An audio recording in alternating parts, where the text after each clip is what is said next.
Thank you, and thank you to the organizers for the invitation, especially Christina and Marlene. It's a pleasure to be here. I always show my disclosures. The lawyers insist that I show this. So what's the problem from the point of view of the patient, the oncologist, the advocate? Cancer is a bad disease. Most patients who develop metastatic cancer will die of their disease. So what do I think the solution is? Well, in part, I think it is the immune system. So I will talk to you for a few minutes about the immune system, and I will give you a simplified view. Again, remember, the immune system evolved over many, many eons of time to protect us against infection. It has many different mechanisms. It has an innate aspect. That means it is built in, and it has an adaptive aspect. The adaptive aspect means it can change with circumstances, and Dr. Cohen described how you can exploit these adaptive immune cells because they change over time. The immune system has chemicals. He talked a little bit about cytokines, and it has cells, and he talked about how you can use those cells. The innate immune system is the first line of defense. It's pre-existing and it's ready to go. It's there, and it responds to infection and inflammation, and it can respond to cancer. Examples of those cells are called macrophages or neutrophils, but it's not very educated. It sort of kills first and then asks questions later, and it's not very selective. Adaptive immunity, as Dr. Cohen described a little bit, is the other side of the coin. The cells of the adaptive immune system are called the B cells and the T cells, and they are educated, and educated people usually learn. And just like educated people, the T cells can learn, they can adapt, they have memory, they can remember their prior exposure to viruses, bacteria, and as you'll see in some cases, even cancer cells. They're very specific and they have a selective mode of action. And again, just to give you an example of what some of these cells look like, if you look at the picture here, here's the tumor cell. You have these immune T cells, and they bind to the tumor cell. And I think in the video you could see some of the CAR T cells, which are an artificial variant of a T cell. They would bind, and Dr. Cohen called them the serial killers, but the regular T cells of the body can be educated to become serial killers, and they can bind the immune cell binds the tumor, and it can destroy it. And here you see the destroyed tumor cell. It's dead. And we try to take advantage of this immune system to treat patients. The problem is it works pretty well against infection. If you go back 10,000 years, most people died at the age of 30 or 40 because of a trauma or infection. Cancer was a non-issue in prehistoric times.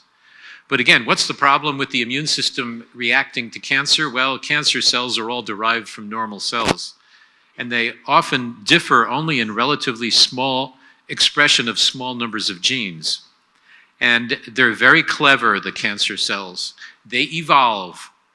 Just like humans evolve, the cancer cells evolve, and they can lose expression of the very things that the immune system could recognize. They also have their own defense mechanisms. The cancer cells are very diabolical. They can secrete substances, we call it ectopically, meaning the secretion doesn't belong in those types of cells. They can secrete substances ectopically that suppress the immune system. And finally, as in the young girl you saw, Emily Whitehead, she had been through multiple chemotherapy regimens. Her own immune system was terribly compromised, which is why she needed the external immune system of the CAR T cells. So, again, how do we exploit the immune system to fight cancer? Remember, there's a problem. It did not evolve to eliminate cancer.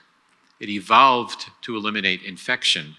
And again, as I told you, early in the development of humanity, cancer was not a threat. People didn't die of cancer. If you go back even 1,000 years, most people didn't die of cancer. They died of infection or they died of trauma. but it is now a threat to life. As humans live longer lives, you will develop many, many more cancers. So, how do we do it? Well, we talked about targeted therapy. And let's see, I think this was, we talked about targeted therapy, and we heard that in lung cancer, targeted therapy can be very useful. It very directly targets the tumor. The immune therapy targets the host, and it exploits the ability of the host to eliminate these abnormal cells.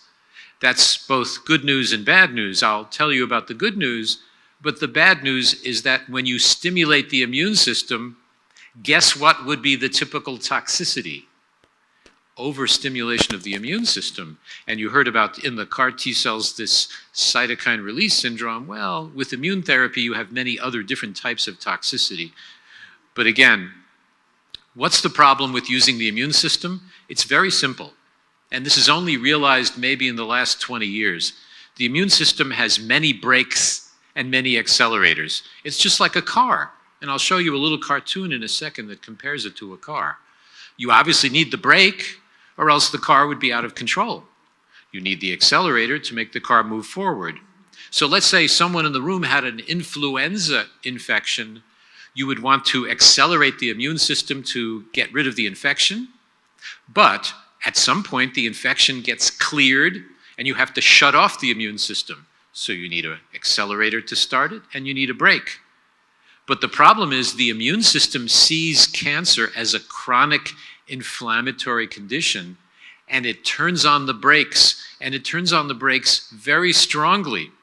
It's like driving a car with the parking brake engaged. Anyone ever driven a car, maybe an unfamiliar or rental car, where the parking brake was engaged and you tried to drive? Well, the car drives, but it drives very sluggishly, slowly. And then you look down and see, oh my God, the parking brake is engaged. You disconnect the parking brake and now the car drives very well. That is the way we use immunotherapy. It's like cutting the cable of the parking brake, but it's also like cutting one of the other brake cables, because remember, cars today always have two brake systems, redundant systems. So the car now drives very well, but stopping the car can be a potential problem. And here's the cartoon. Again, the different aspects of the immune system are shown here. You can stimulate the immune system. That's like the immune cell recognizing the tumor. It's called the T cell receptor. That's like turning the ignition. And then we have other things. We call them B7 or CD28. They stimulate. Those are the accelerators. That's like pushing on the accelerator. But then we have brakes. And there are many brakes. There are at least 10 different types of brakes, but the most important ones are listed here. CTLA4 and PD1. Now, we didn't talk about driving or steering the car. That's probably going to be a vaccine. But right now, we're only talking about the accelerators and the brakes. And you have too much brake in the cancer state. And the question is, how do you get rid of the brake? Well, in the last 20 years, there have been multiple scientists who've explored this. And two of the most successful were a guy in Japan named Hanjo, and a guy in the US who was then at the University of California, Berkeley, and eventually he moved to MD Anderson in Houston. His name is Jim Allison. And last year they won the Nobel Prize for understanding that the brakes can be overcome. And here's how you overcome the brake. When the immune cell recognizes the tumor cell, the immune cell has a brake. And paradoxically and almost diabolically, the cancer cell expresses a substance called PD-L1. PD-L1 is shown over here on the tumor cell. When the PD-L1 links to the PD-1, it shuts down the immune cell. That's the brake. So how would you fix this? If you had an antibody, if you had an antibody that would block the recognition of the brake, that should fix it. And that's what PD-1 antibody is, and that's why Hanjo and then Allison, of course, received the Nobel Prize for understanding that if you could interrupt the tumor cell suppressing the immune system, you could probably help shrink tumors and prolong survival. And that's exactly what happened, and I'll show you what that is. But first, let me remind you, I will show you some slides. You have to be aware we have phase 1 trials. Those are the early trials that we use to test the side effects of a drug. 10 to 30 patients. You escalate the dose, and you assess how safe it is. The phase 2 trial, more patients, 30 to 120, maybe more. That's just to decide, to get preliminary information whether the tumor can be shrunk by using the treatment. So the thing you measure, how well does the tumor shrink with the drug? Phase 3, totally different.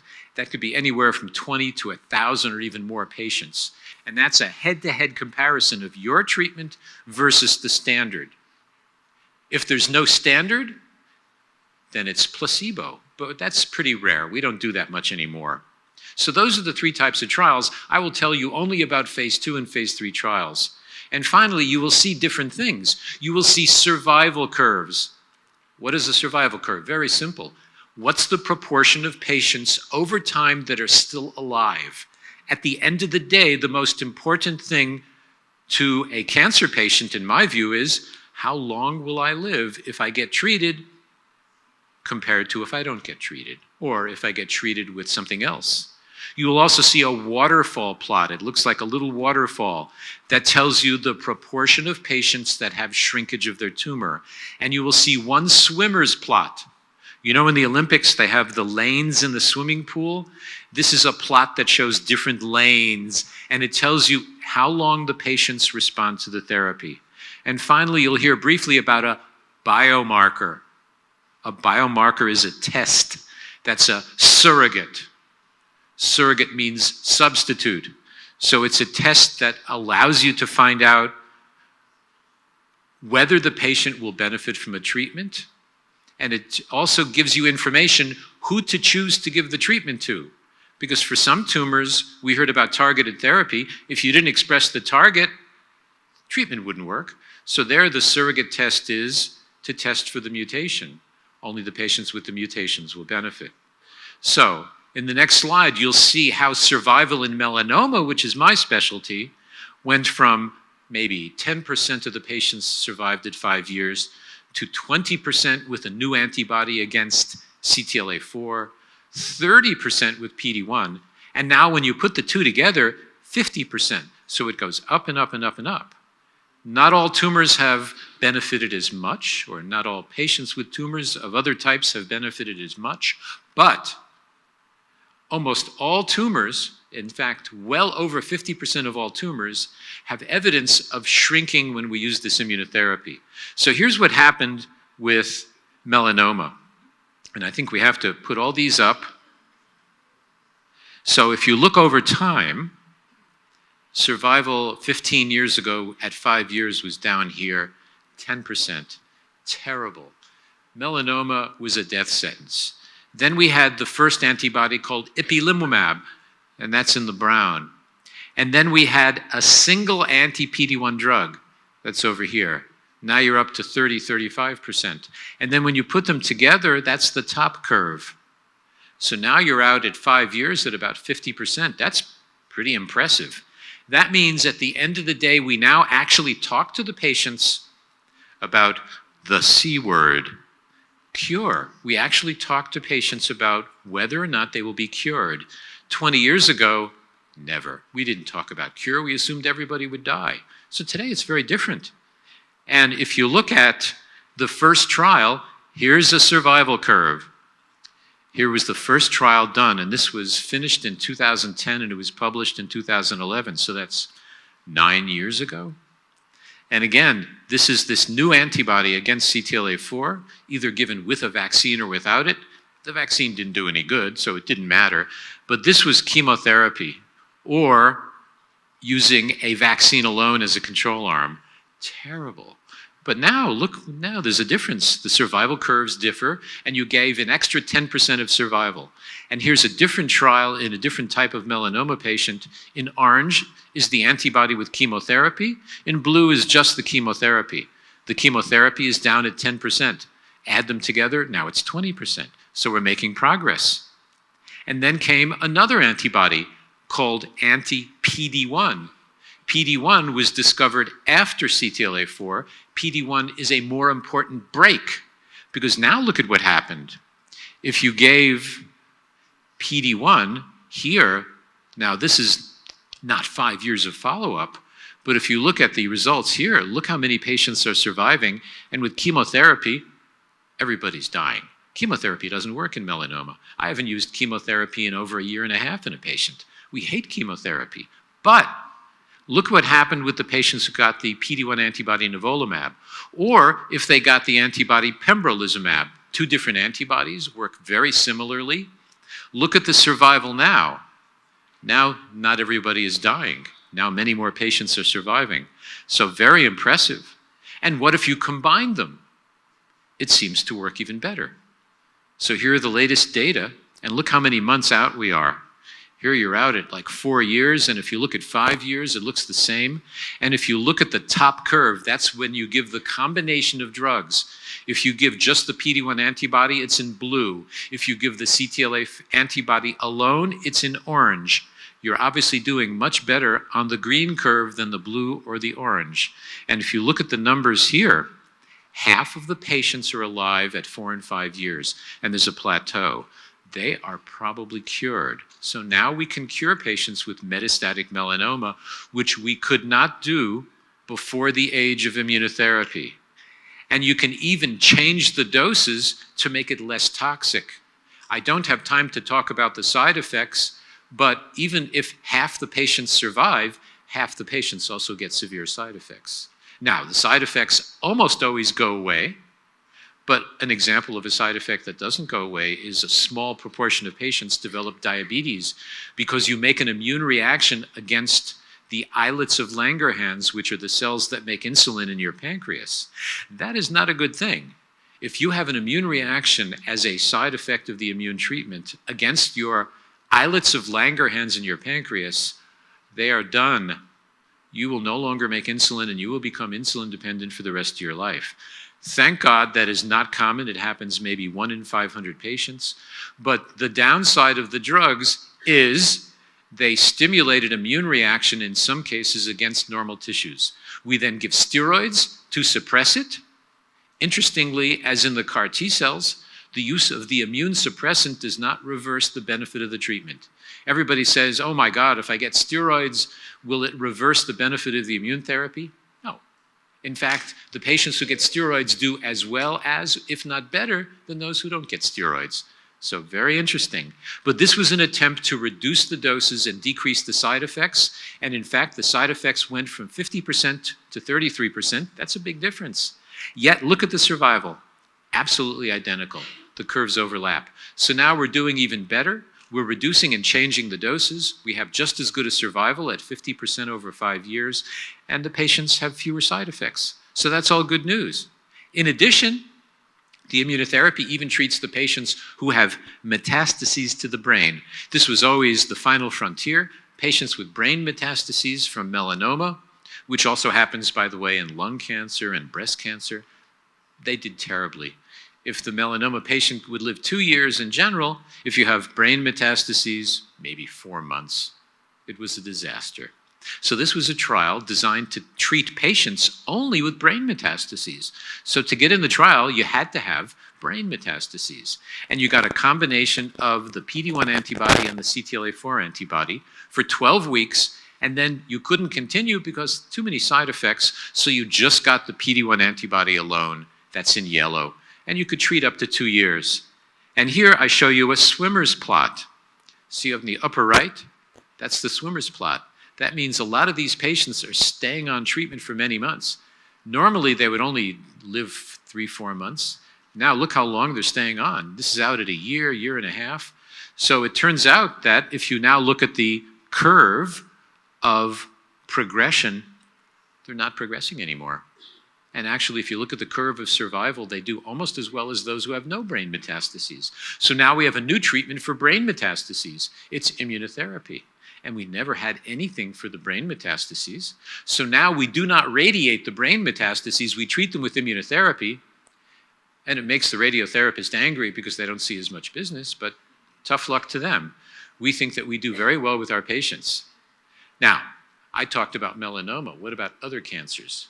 Well, immunotherapy works in many other cancers. Look at lung cancer. Look at this. Look at the difference between chemotherapy and pembrolizumab. In the left, you have the curve of progression. That is, how long does it take the tumor to grow after it stops growing? Looks pretty different. I'd much rather be on the blue curve of PD-1 antibody pembrolizumab than the orange curve of chemotherapy. And then here, this is survival. So you tell me, which curve would you rather be on? I'd much rather be on the blue curve. And again, it looks like there's a plateau. So anytime you see a survival curve with a plateau, the implication is you are providing lasting and long-term benefit to the patients. And again, if you look at lung cancer, we call this the second-line treatment, meaning they have failed chemotherapy, and then you give an alternative chemotherapy, Taxotere, for example. And these patients do very badly. They only survive maybe 4 to 6 months. So here, when you use different PD-1 antibodies, in fact, if you look at the upper left, that's nivolumab. If you look at the upper right, it's a different antibody called atezolizumab.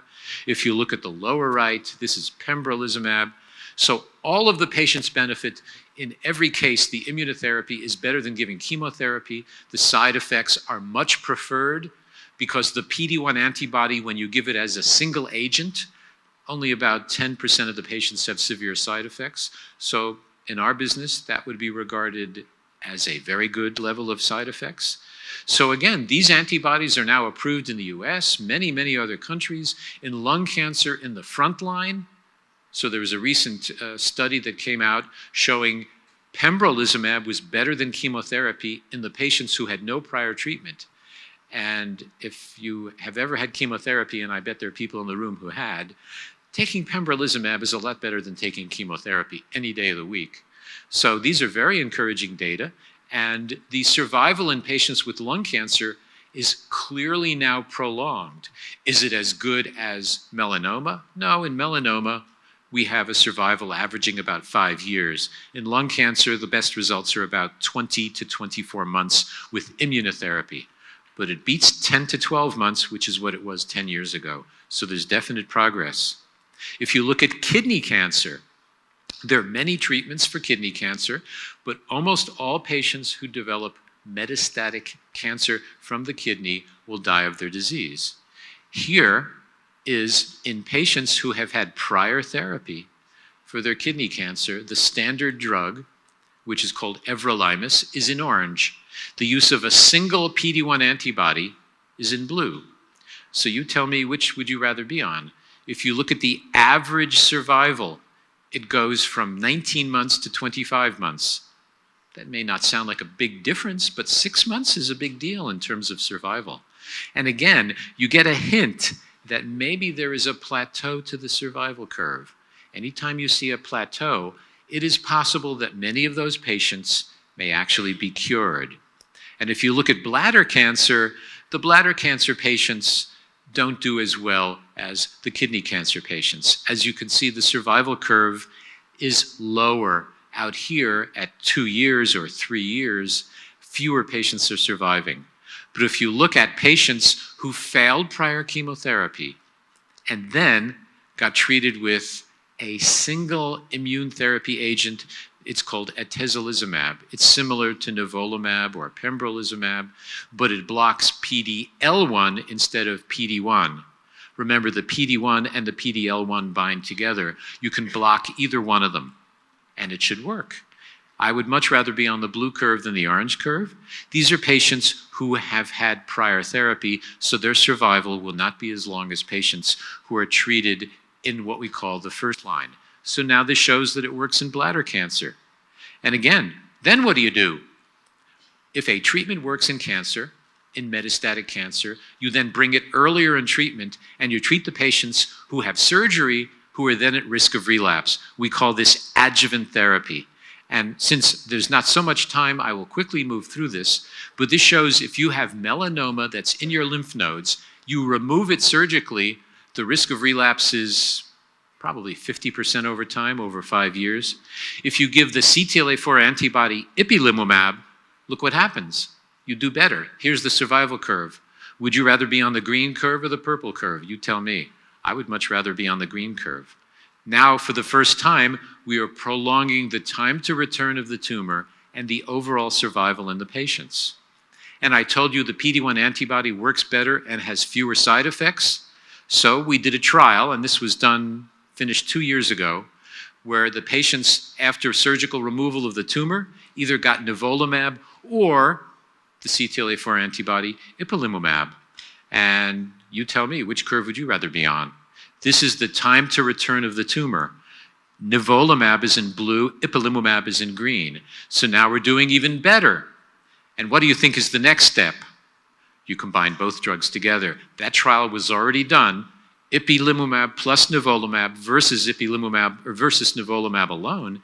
That trial accrued 1,900 patients. And that trial will not mature for another year or perhaps 2 years. And there's one more drug called pembrolizumab. It does just as well in preventing return of the tumor, and this is a more recent trial with less follow-up.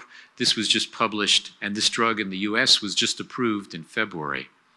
So, I told you we now have combinations. This study was 1,900 patients already done, and I'm a betting man, and I would bet that the combination will end up being better than just one drug. So, last few slides, we talked about biomarkers. What's a biomarker? A biomarker is something to measure in the tumor that tells you who's going to benefit and who will not. Do we have a good biomarker? To be honest, not really. The PD-L1 in the tumor is associated with the response, but the problem is if it's negative, the patients may still benefit. But can you predict who's going to benefit from checkpoint blockade? Well, take a look at this. The patients who do well, see these, the brown stuff here? Those are the immune cells infiltrating the tumor. We call this a hot tumor. It's not literally hot in temperature. It's hot because the immune cells found a way to infiltrate the tumor and inflame it. If you look at the patients who progress, look at this, it's all blank. There's no evidence of immune cells. There's no evidence that the immune cells are making anything that inflames the tumor. And there's no PD-L1, which, when you think about it, that's what blocks the PD-1 and puts on the brake. If you don't have anything putting on the brake, you can't block the brake. So there are now people working busily to understand what is it in the tumor that makes it look like this and not that. So what you want to do is convert this to that. And all of the research is designed to make a cold tumor hot. So in the future, what will it be like? So here's the infiltrated hot tumor. Everybody will get PD-1 or PD-L1 antibodies. What if the tumor is cold? Well, here's a tumor with no immune cells. It's cold. So we have all of these different things, all these different techniques to increase immune recognition, add T cells, increase the likelihood that those immune cells will get into the tumor, and that's where current research is at. So last slide. Hopefully I've convinced you that the advances in immunotherapy using what we call checkpoint inhibitors has changed the treatment landscape, certainly in melanoma, which is my field, but in lung cancer, triple-negative breast cancer, head and neck cancer, bladder cancer, kidney cancer, Hodgkin's lymphoma, Merkel cell cancer of the skin, squamous cancer of the skin, basal cancer of the skin. So that's probably more than half of all malignancies. And again, some proportion of patients with metastatic cancer can be cured with this immunotherapy. We're now treating them in the adjuvant mode. So now the kidney cancer patients are treated after surgery before the relapse, the lung cancer patients. So over time, fewer and fewer patients will ever relapse. And now we do something called neoadjuvant therapy. Before the surgery, you give a few doses of immunotherapy, you heat up the tumor, you make it more inflamed, then you remove it, and it seems to work a little better, which is very interesting. And again, I'll quote that famous American philosopher, Frank Sinatra, and I think one of my colleagues already had this on a slide. The best is yet to come, and I think in the next decade, we will cure more and more patients with cancer. Thank you for your attention.